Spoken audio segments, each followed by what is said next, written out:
MBT video PogChamp, MBT video PogChamp. Let's watch. I love this, dude. I love doing that. Duel Links. Developed in 2017 as a torture mechanism for me specifically, until the release of Master Duel, Duel Links was Konami's most effective mechanism at separating young, nubile Yugists from the contents of their bank account. Now, if you've been watching my videos in the past, you know I have a different position on Duel Links than 99% of the Yu-Gi-Oh! I am in the 99. I'm sorry, chat. Player base, insofar as I actually play and enjoy it. Boo! This guy likes Duel Links! This guy plays Duel Links! Boo him! How do you do that? I told you like competitive Yu-Gi-Oh! Duel Links has been so many different things to so many different people over the course of its 9-year lifespan, it's not surprising to see that it's followed almost exactly the same trajectory as Yu-Gi-Oh! Proper, beginning as a mechanism to satiate boomers and evolving to the point that it's completely unrecognizable to anyone but those who invested on day one. The end result, like the TCG... That's the thing that happens with a lot of gacha games. If you didn't start playing day one, it feels like so bad to get into it. That's what a lot of, like, for events, they try to get new players, say, yeah, I will give you this and this and this and this. A lot of new, like, a lot of like cool stuff at the same time. But it, for some reason, it still doesn't feel like enough. I feel like that's the issue with a lot of gacha games. So is a product that's extremely satisfying to those who still enjoy it, and a weird zoo-style fixture that people who decided they already hate Yu-Gi-Oh! Can point and laugh at. That's... I don't hate Yu-Gi-Oh! I just like to make fun of Duel Links for not being Yu-Gi-Oh! But this week, Duel Links did something kind of incredible, and I find it really surprising that for some reason I can't find coverage of it anywhere. Like, there's a page on Duel Links meta by Bradas, and then there's an announcement video by Bradas. But other than that, I can find like a discussion video with something like 300 views from an account called Snowix, and then the actual... Shout out to Snowix. Factual announcement from Konami, which is sitting at a fatty 2.2K. For a reason I totally can't fathom, the devs of Duel Links have given boomers the simulator they always wanted, have given free-to-play players hundreds of dollars worth of staples, and have given competitive players a new PvP format with which to grind. And no one, knows it! So I love when he does the annoying, like Rick and Morty voice. No one knows it! I'm going to talk to you about the current state of Duel Links and then introduce you to its solution, character duels. So let's begin with the problems. The problems. Is this what you want, chat? Is this what the Yugiboomers want? I'm sorry. I know it's probably in the title right now, right? I'm like the I brand myself like a Yugiboomer in the sense that I used to like the game and play it like 20 years ago, but then I fell off. I don't know anything about that afterwards, and now I only know the current meta. I don't know anything in between. Before I was a casual player. Now I'm still a casual player, but like with some knowledge about the competitive game. I feel like I'm just, maybe what I really like is Master Duel, so that makes me not like Duel Links. But this is like, for who is this for? Let's see. So let's begin with an exploration of what Duel Links is. When Duel Links was first released in 2017, I think the devs at Konami just expected it was going to live for a few years max. Like, it was going to be something like the Legacy of the Duelist series, where I think this is targeting this isn't targeting Yugiboomers, but targeting the anime fans. That makes perfect sense. Yeah. Is this for anime fans, which is different? There's a lot of people who are like Yugiboomers and they probably hate like the anime, like everything after Duel Monsters. So It would have like a 2 or 3 year lifespan. They would sunset updates to it and then release a new version a couple of months later. Or just forget about it entirely. In 2017, it wasn't exactly clear how long this whole iOS gacha game thing was going to last. But surprisingly, it took off in a really big way. For a number of years, from the release in 2017 until the release of Master Duel about 5 years later, Duel Links was the primary and exclusive way to play Yu-Gi-Oh! Online officially. As a result of competitive players taking it seriously and competitive players developing a tournament infrastructure around the game, it stuck. And as it became clear it wasn't going away, Konami released more and more content, a GX world, a 5Ds world. It wouldn't have been surprising if it had a lifespan analogous to Speed Duel and stopped before synchros were introduced, but no, they made it to pendulums. And then links. You can play Rush Duel in this app, in regions where you can't purchase Rush Duel cards. At the very beginning of Duel Links, gameplay was, simpler. I hesitated there because what I wanted to call it was boring, but I don't think that's necessarily true. While early on decks like 3-Star Demo and Relinquished and Hammer Shark certainly Oh, this sounds super fun.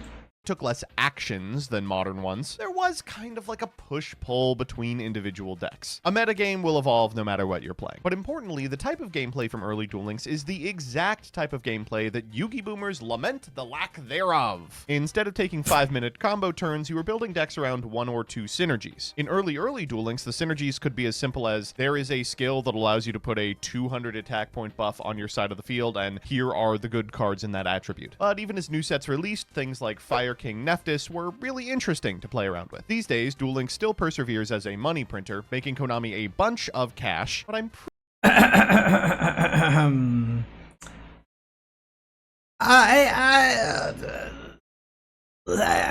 need to get back to that. Like, what is what Yugi-boomers want is the synergies. They want synergies between like 2 cards, and that's the deck. There is no 5-minute combos. That's what people want. I don't even want to imagine how heavy the game is on phones now. I started playing on PC because the game was too big. Wow. Well, I don't play anything on phone. I don't know. Like, the phone is to watch videos while I'm cooking. While I'm cleaning. Not watch, but listen to, I guess. Duel Links let me play Dragon Maid and not immediately die Ash Imperm Baylor. Where? There is no Ash Imperm and Baylor in Duel Links? Wait, are there no hand traps in Duel Links? No 20 minutes combo, sounds sad. Yeah, why do you even play? Hello, Beltane. No, he means back and forth with slower play. I guess. And that's what Rush Duels is?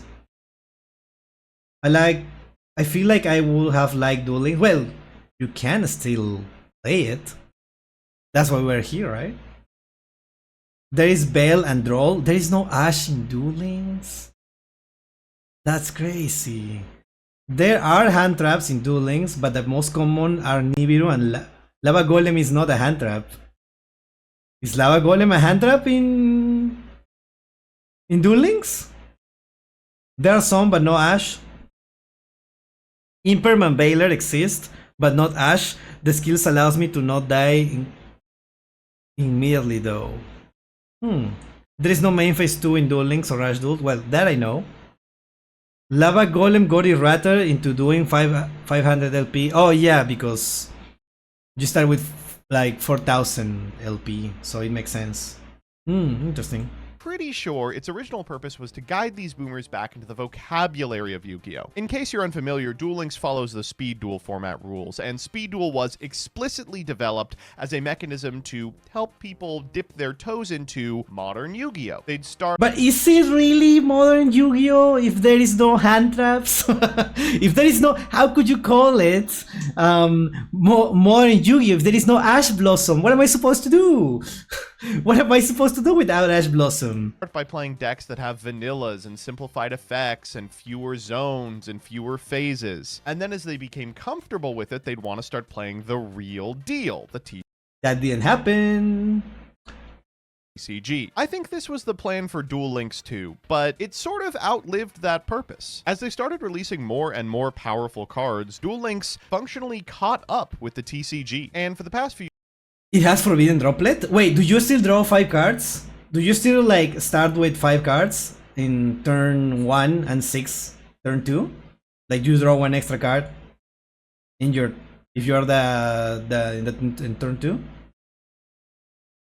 Not half as blossom having fun. One less card in hand, so you start with 4. Oh, you started with 4. Okay. It was a game released to celebrate the 20th anniversary of the manga. When the franchise cared about anniversaries. What do you mean? We have been celebrating the 25th anniversary for like, I don't know actually, a while. 20 to 30 card size decks. Can you play Exodia in this? Can you make an Exodia deck consistent? I'm already trying to not have fun playing. I'm sorry. I'm sorry. I'm being so negative in this. I want to give it a chance. I know people are saying this, Pepper, this is the time to get. That's what. Watch this video. You have to, right? But like, we'll see. Few years, the most powerful cards in the app are some of the same ones that are powerful in the card game proper. At time of recording, some of the best decks in the format are Trap Tricks, which is just Sarah and a bunch of back row, getting to play something like 9 hand traps, Nibirus, Veilers, Mourners. Tachyon, a deck that flexes the ultra powerful... I will play this. I think I will play this. If I had to play a meta thing, I would play this. This sounds like fun. Kinda. Exodia is skill locked. Exodia is a small Yugi skill. It basically forces a 25 card deck. That's even better. It's a small Yugi skill. It's not a grandpa skill. Like actually, we didn't get new show during the 25th anniversary of the animes. Oh, that sucks. But we're getting anime like YouTube series. The original Yu-Gi-Oh manga by Kazuki Takahashi was published in 1996. Schwarzschild Infinity Dragon, a card that we got like under a year ago, and Punk, which is just Punk. It's got all the same cards as Punk. Pep is in this game. So clearly Duel Links has evolved beyond a gateway drug to get you into paper Yu-Gi-Oh! And has sort of become its own paper Yu-Gi-Oh! Just like Modern, from the second you download it, you are immediately inundated with way too much information. Even at low ranks, you are expected to do bullshit ass combos for a long time before passing to your opponent. And also, so that's what I'm saying. It's like a different game because it has a different meta, right? It's basically the same thing, but with a different meta. So you have to learn new cards because the game is played like differently. But in maybe Grandpa too. He wasn't a character while I played. Oh, okay. Extra deck was 5 cards, but you can increase it with some in-game missions. I have to grind to actually get a better chance. I don't know if it was increased further. Rip Erneos F. Hello, Ming fans. Hi. I wouldn't call it monthly shorts anime a celebration. Feels more like Konami throwing some episodes to add to the portfolio. I'm not saying that it's like wow, right? But I'm saying that it's we got something. Often games end on, yes, the first or second turn. This has largely totally alienated the player base Konami sought to capture with the original release of the software. Duel Links now is just a whole bunch of almost TCG decks that by virtue of skills have this auto-balancing factor where your decks can functionally never brick and get way more powerful if you are going second to compensate for the innate going first bias in card design. I personally think that gameplay is really good and have enjoyed both Speed and Rush Ladder for months upon months. But how many times have you logged on to see Yugiboomers talk about how even Duel Links isn't what it used to be? That's skills play the game for you, that the decks are too complicated, they're too combo heavy, that games are over the first or second turn, that you have to have all these incredibly expensive staples in order to even compete. And to that end, they are kind of right, despite the fact that I drastically prefer the gameplay of modern Yu-Gi-Oh! And modern Duel Links to that of summon Hammer Shark and try and cheat out a lost blue breaker. I can't deny that skill creep and imports of the newest cards have left these boomers with no place to go, which is to me, it's the skills what makes it like weird. It's just the skills that scare me. How am I supposed to play this game? There is skills. There is some like it's like playing Smash Bros with items. It doesn't seem right. I don't like it. No. It's different. It's scary. Why Konami implemented this. About 4 days ago, Duel Links added a new ladder to its ladder system. Already it's got two, the Speed Duel 1 and the Rush Duel 1, because obviously you can't play Rush Duels in Speed Duel. This format was advertised as a permanent pre-built deck game mode, and I'm using the word advertised there very loosely. It's not really adequately explained in-app. There's a couple Don't be such a baby. I've been half joking. of cinematics that sort of mention it, and at present there's a thing you can click on the main screen that takes you there, but it's not super clear. Like, you gotta go to PvP and sort of scroll down to it. It's really tucked away for something this incredible. Anyway, this new format is called Character Deck Duels, and it does something that I've wanted Yu-Gi-Oh! To experiment with for a long time: introduces sealed play. The one time Yu-Gi-Oh! Has tried something like this before is in the Speed Duel Battle City box and the subsequent boxes for Speed Duel that were released, in which each character had like a 10-20 card deck that you could theoretically play. But there has been a lot more thought put into this one. So as part of a lifetime mission, here just having the character unlocked, you get not only access to that character in Speed, but also access to that character's specific deck in character duels. And when I say access to that character's deck, I mean the pre-con they have built and all the cards inside. Even if you don't intend on playing this format, this is a huge boon for new players. These decks all contain like Regeki Breaks and Mystical Space Typhoons and Book of Moons and Forbidden Lance and Forbidden Chalice and Cosmic, like hundreds of Are those cards good in Duel Links? Like, I understand, like in the I mean, they are alright, right? They're staples, right? But are they like are they actually like good staples? I'm gonna play that if like is a pro player, is a I'm making fun of it. Short answer, yes, I'll take it. I'll take it. Yes, are like actually competitive players that are like, I don't know, whatever the highest rank is, playing MST and lands, Forbidden Lands. Yes, okay, my bad. Worth of playable meta staples that previously you had to go fish in UR. Right, he said it, meta staples. Boxes for. At present, the decks that are available are exactly the ones you would expect if you wanted to lure Yugi-Boomers back into the game by putting a box on top of a stick and dangling a little Blue Eyes White Dragon underneath. There's Dark Magician, a build that just elects to do the Dark Magic Circle. What is Dante doing here? What is Dante doing here in this deck?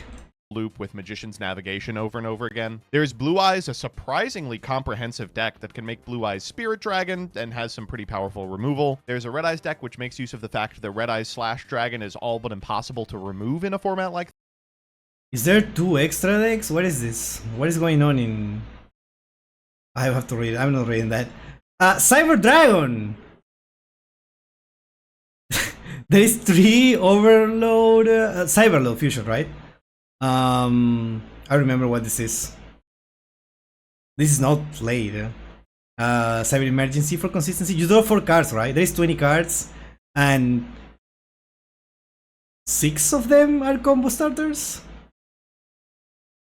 Sounds good. This, there's a Neos deck that functionally enables... Oh wait, hold on. What is going on here? 3 Rampage, 2 Twin, 2... Well, okay. Enables you to make Brave Neos over and over again, while also adding every Neos Spatian to your graveyard by virtue of a skill to enable a miracle for Divine Neos. There's a Cyber Dragon deck, which aims to set Cyber Overflow on the play and just make Rampage to kill you on the draw. A Junk Warrior into Stardust deck for Yusei. A Resonator into Red Dragon Archfiend deck for Jack Atlas. An Onomot deck that just spams rank 4s for Yuma. Wait. Hold on. There's a Shark deck.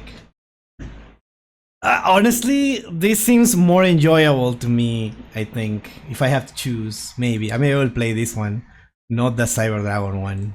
And a Water deck that just spams Sharks for Shark. I'm usually pretty down on the way Konami handles precons, but all of these decks are really good. Like, it is clear a lot of thought went into building these and balancing them around each other. I think pretty much any one of these decks can beat any other one of these decks. Anyway, so after getting all of these free cards, you can enter a PvP mode where you...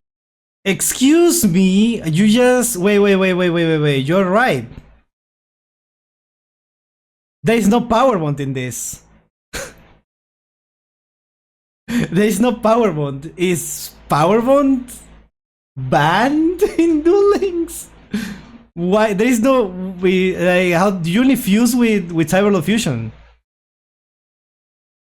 Wait, what is it? What is this called? I don't know. I don't know this card.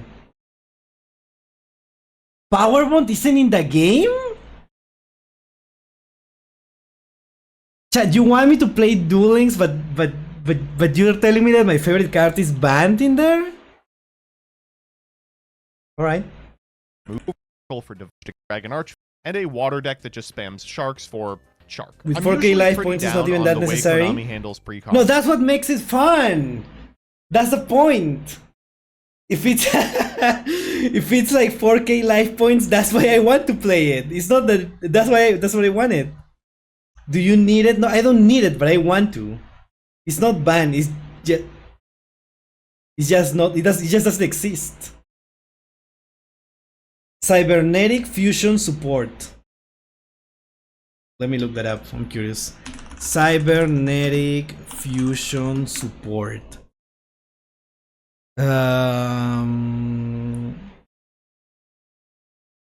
Pay half your LP once. If you fusion summon a... Okay, there's too many ads in here. If you fusion summon a machine fusion this turn, you can banish monsters from your hand, field, or graveyard of fusion materials. Oh, okay, I get it. I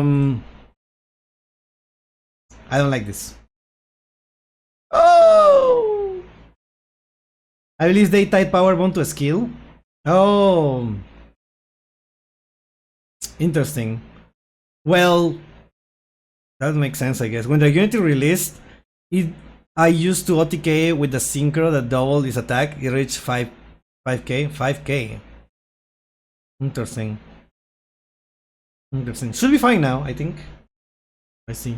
But all of these decks are really good. Like, it is clear a lot of thought went into building these and balancing them around each other. I think pretty much any one of these decks can beat any other one of these decks. Anyway, so after getting all of these free cards, you can enter a PvP mode where you play against other players. For beating or for losing to those players, you don't get a rating that increases. Instead, you get something called a Respect Orb, for which you can get something like 30 a day. These orbs can be cashed in the Respect Orb shop, and there's a bunch of really interesting stuff in there as well. There's cosmetics and currencies. You can get gems or coins or box chips or whatever. But there's also grades. For each character you've unlocked, you can spend an increasing number of Respect Orbs up to grade 5 to increase the strength of your deck. Now, that doesn't make your deck more powerful or more capable. It permits you, per each grade, to change one card in it. This is a... Do you think, I mean, it's still kinda the same concept, but you can change one card. How big of an impact can that be? Is that like good? I don't know. Some cards only exist in form of a skill. Oh, so power bond is a skill. Oh, that would make sense.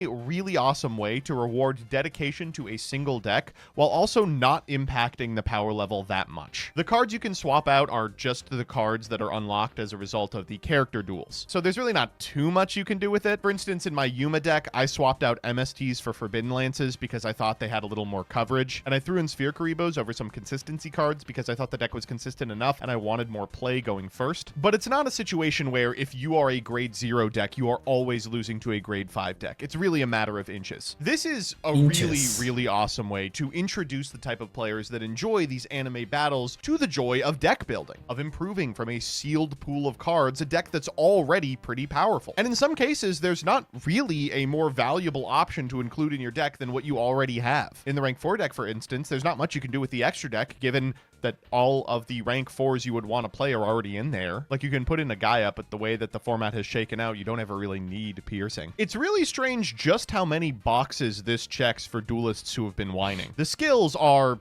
massively, massively simplified. Rather than Thank God. Can't believe you can add Scrap Iron Scarecrow to Yusei's deck. Dang. a paragraph and a half with 16 different stipulations that makes it so you never brick and never feel out of the game going second. Kaiba's, for instance, adds a poly from outside your deck to your hand. The gameplay is focused around the monsters that even casual players know and love. Dark Magician, the Blue Eyes White Dragon, the Red Eyes Black Dragon, Neos, Cyber Dragon, Stardust, RDA, Utopia, Hope Woven Dragon. Yeah, Hope, Woven Dragon, Spider Shark. My favorite. Spider Shark. Not many people watched Zexal. Zexal is the only Yu-Gi-Oh anime without an official subtitle version of the show. Tell them to release one. Right. And the cards that are legal are mostly quite simple. Removal is MST, Raigeki Break, Offerings to the Doomed. Negation is Fiendish Chain, Force Focus. And though I can't guarantee this won't change in the future, there's no fucking pendulums or links, which makes a big difference for a lot of these people. Finally, No, we want Arc 5. Yeah, put the guys. Put the guys in there. Put the Performapals and DDD. Do it, do it, do it. I want to see a full DDD spreadsheet combo. A triple D or whatever. it's totally free. Not only do you have to invest thousands of dollars to catch up with players who have been playing forever, collecting these decks puts you more on equal footing with those players in speed because they contain so many staples, you can just port them into your decks for the main format. I'm really... No links in Duel Links? You are so right. What happened with the links? We're playing Duel Links. How is there no links? like baffled at the existence of this thing. The gameplay's pretty good too. Like, there are some complaints I have. Going first is way less good than going second, except for exactly the Blue Eyes deck, which means that a significant amount of decks kind of have to open a card like Hallowed Life Barrier or feel like they're totally behind if they win the coin flip. But with the inclusion of cards like Sphere Karibo, you can kind of compensate for that in deck building if you're grinding your strategy. If you've ever wanted to get into Duel Links but feel like the format eclipsed you, the cards became too complicated, the skills became too all-encompassing, or the money just wasn't there, I really, really recommend you hop in and try out character duels. They are a fucking blast. Oh, This guy is making fun of me for not having money. and if you want my opinion about like what deck should I play to win the most games, don't sweat it. I think all these decks are competitive. I guess I'd say the top ones are probably like the Yuma Onomat deck, the Kaiba Blue Eyes deck, and the Jack Atlas deck I also find pretty powerful. But yeah. I played the Yuma deck then, because it's the best one, right? Right? Assuming that MBT is correct. Which, you know. Yeah, I feel like I'm going crazy. It's a generous enough offer that there are people speculating in like Reddit threads if end of service is coming. They're like, Konami would never give us this much shit for free unless they were about to rug pull. But if you look at the numbers, Duel Links still has a shitload of players and makes $1 quadrillion.